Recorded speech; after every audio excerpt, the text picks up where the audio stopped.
Hey guys, welcome to Chairside Chats. This is your host, Ambrielle Brasher, and I have an awesome guest today. I have known her for quite some time. We were literally just talking about it. Maybe it's been like over 10 years at this point. Tara Kranzel. Hey, thanks for having me. Of course. Thanks for coming. So let's see. So we were trying to figure this out this morning of when we actually met, but we worked at Tijuana Flats literally 10 years ago. 10 years ago. This was like right when I got out of high school. I was like I was actually in hair school. And so I was like, this is just my side job, but I didn't make shit. Literally nothing at all. But I felt like we know each other, like we were either following on Instagram or like something of that beforehand. What high school did you go to? I went to Bogey. Okay, I went to St. Pete High. Did we meet at the 4th Street one or the Tyrone? Tyrone. Okay. Did you work at 4th Street? I did. I started off at the 4th Street one. Yeah. Okay. And then went to the Tyrone one. Yeah, I only worked at Tyrone, and it was because I literally lived like right there in Brandywine, which is Okay. like I could walk there. Yeah. But yeah, that was my third job, I think, because I was working at Beach Zone on the beach, like the beach stores that have all of like the bathing suits and all that. I fucking hated that That's job. funny, yeah. And then I went to Pia's for like a hot second, and I was like horrible there, and that's like one of my favorite places ever. But Yeah. I was sucked. I was not a good like fancy server. Right, yeah. Fancy one. And then Tijuana Flats, and I was like, all right, well, I'm in hair school. This is like easy. Like I'm just literally working like 2 or 3 days a week because I was in school 3 days a week. So, but it's kind of sucked. Like I just didn't like more the management and stuff than anything. That's why I left, and I was actually talking to my boyfriend about this. I honestly don't remember if I got fired or if I quit. It might have been like a mutual, like both, you know? But I remember, I feel like it was a hack because it was the only restaurant, at least that I knew of, that you could make tips at before you were 18. Yeah. So like, I feel like that was pretty smart of us. So Yeah, work no, there. it really was. I mean, and it was cool. Like the girls and everybody that worked there were cool, but I felt like the management, like, oh my god, I don't remember what his name was, but like everybody hates him. Oh my god, I don't even know. Like, he just made it to where it was like so, like, what was it? Because you basically start from food running, and then you go into, now you can be like at the front door, and then you go to like where you can be at the cash register. Yeah. So like that was like all the things, and I went up to like being cash register, and then he was like, no, you're gonna go back to food running. I said, fuck, I am. I'm not gonna work my way up to go like back. There was such favorites, and it was definitely like a lot. All the managers were like old creepy men, and all the girls were young girls, pretty girls. Yeah. So that's not a good mix. No, not at all. Yeah, but that's so crazy that it's already been that long. Yeah, like, 10 years ago is nuts. And we've stayed in touch. I know. Well, and it's funny too because then even from there, like, and we'll get into all of this too as we talk. But funny how from being there and then you were working at AMPS and then you were training there, and so I got like reconnected with you again, like in person. I was like, oh my god, like what a small world. Like how is it? Like it's just full circle. And now we're back around. Look at us. The university's bringing us together. I love it. Cute. But okay, so let's talk about you. So you have a online coaching business, and it's called Frequency Fitness. So let's talk a little bit about that. Like, how did you get into it, and like, where'd you get the name, and like, give me all the details. Cute. So I feel like kind of perfect segue because AMPed was where my fitness career, I guess, started. I was always like quote unquote into the gym and working out myself, but I was in college, and you know, in my mind, I was like, I don't want to be, this is always what I would say, I don't want to be a personal trainer or work, you know, in the fitness world because I don't want to make my hobby my job. Yeah. That was just always what I said to myself on repeat. If anybody's listening, I think that's such a weird excuse in like mental like limitation because now that I'm doing what I love, it doesn't feel like work at all. Yeah, so, I feel that. I can second that. Right, yeah. Like do what you love and get paid for it. Yeah. You know? So got a degree in psychology, got a job in human resources, hated it. The office life, 9 to 5 is not for me. Yeah, same, agreed. Crazy, like, yeah. People props like to, that. I know, props to people who do like that. Like, I was not made for it whatsoever. And thank God COVID happened because that's why I lost that job. And then I was just like, oh my gosh, what do I do? And, you know, we're all locked down, I guess. And I did my personal training certification literally just to like do something with my brain, you know, because I was like just going crazy. Yeah. Let me just see if I'll pass this test. Yeah. And I passed. And then the gyms reopened. Let me just see if I can get a job. That was at AMPed. And then I got a job. And then I was like, wow, I'm good at this, first of all. Yeah. And I really like it, you know?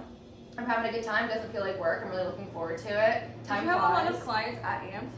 Honestly, yeah. I mean, I would say 30 to 40 once you're like fully booked. Yeah. You know, it takes a couple. That's quite a few weeks. people though. Like, Yes, yeah. So. Especially like your first job. And I always say if anyone's a coach, a personal trainer, start in person. Do not immediately go online. Of course, that is like the dream. That's the end goal, to be able to create your own Yeah, but you have to build. schedule. Yeah. Because in those gym environments, you get whoever walks in the doors. Yeah. So you really learn about all types of anatomy, all types of disabilities, ages, preferences, all the things. Yeah. Did you feel like it was like so? When you had your first in-person client, how did you feel? Were you very like nervous and like, oh, I hope they like what I'm telling them to do? So nervous. I'll never forget. Like my first client was Riley. Shout out Riley. Okay, Riley. Yeah. And first of all, she had an amazing transformation, which was awesome. That's even better too. Yes. But yeah, no, I remember the first day, I was like, huge imposter syndrome. I was like, I don't know anything about working out or the gym or anything. And of course, just like through my own experience, I did. But we're all our own biggest critics and whatnot.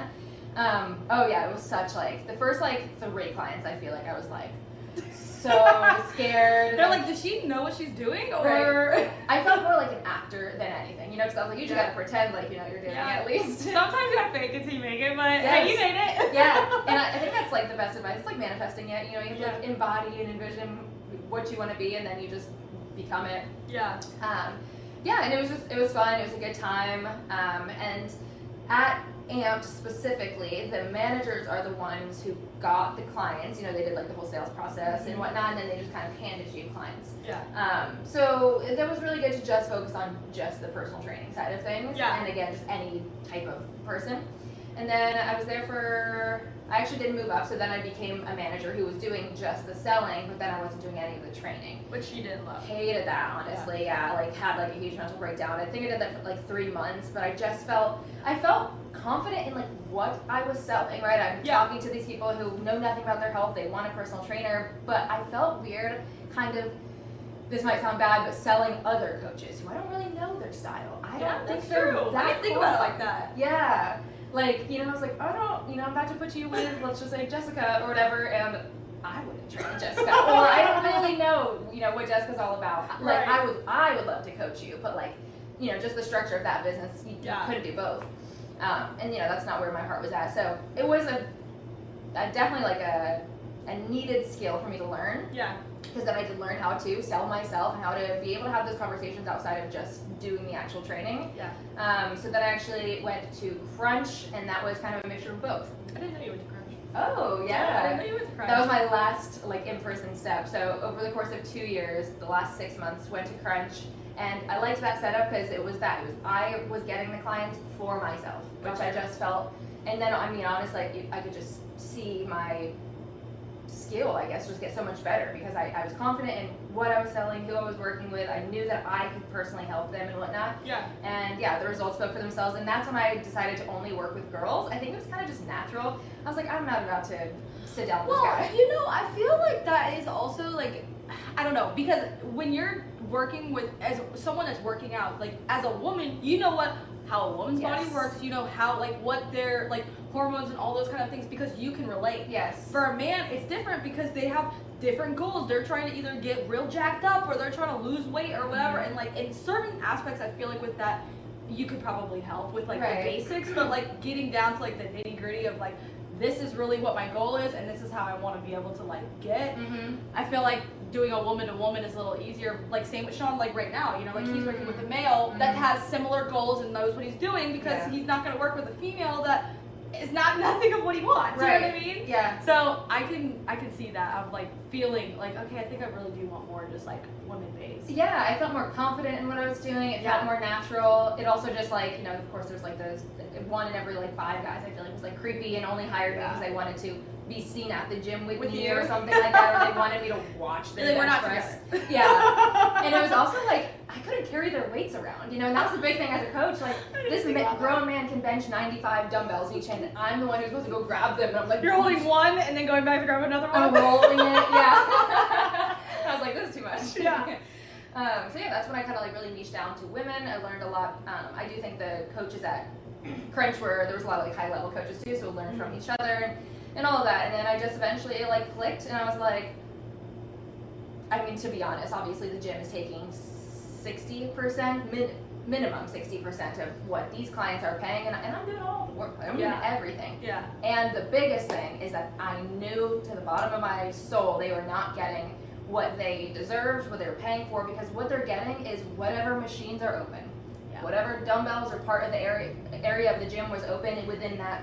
You know, most sessions were 30 minutes, some were 60 minutes. It was literally just based off of that. They were basing when they show up to the gym off of my schedule with my other clients, and then when they walked out the door after that 30 or 60 minute session, bye. You know, I'm just on to the next client. And we all know that the magic isn't done outside those other 23 hours of the day. Yeah. Your sleep, I'm your learning that now. right? And it's a good place to start, to be like, I'm consistent in the gym, I'm showing up to the gym, but like, you'll only get so far if you don't genuinely have that coaching outside in those other areas too. Yeah.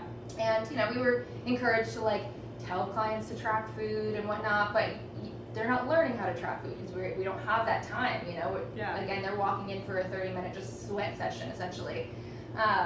So yeah, I just knew that even though so over those 2 years in person, I would say I probably coached 200 people-ish, let's say. I'm not even joking, maybe 5 of them had a real transformation. Really? Yeah. That's a very small percentage. Such a small percentage, and again, for how much they're paying too. Yeah. Well, I remember when I was paying, I think, because I did training at AMP I started with Michaela, and then Michaela moved up, and I had Michaela, Amanda, and then you, and I loved all of you guys. Yeah. And you guys all trained very similar in style, so it was like something that I could kind of, I was already a little bit more familiar with, but, but I think I was paying like, I want to say it was like $60 a month or something like that. Like, I think is what, or maybe it was, no. $60 a session? No.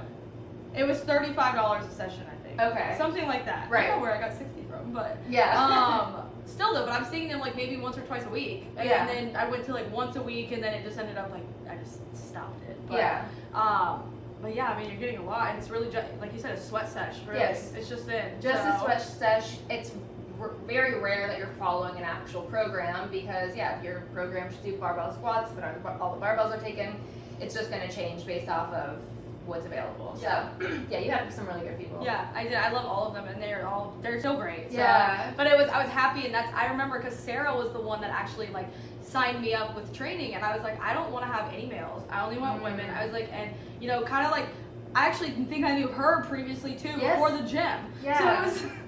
Small world. Are you from St. Pete? Yeah, I was gonna say all the St. Pete locals. Yeah. So Sarah and I both went to St. Pete High. Okay. Yep. Yeah. We were at like a house party together or something. I bet. And literally somewhere in between. I don't really remember that time, but.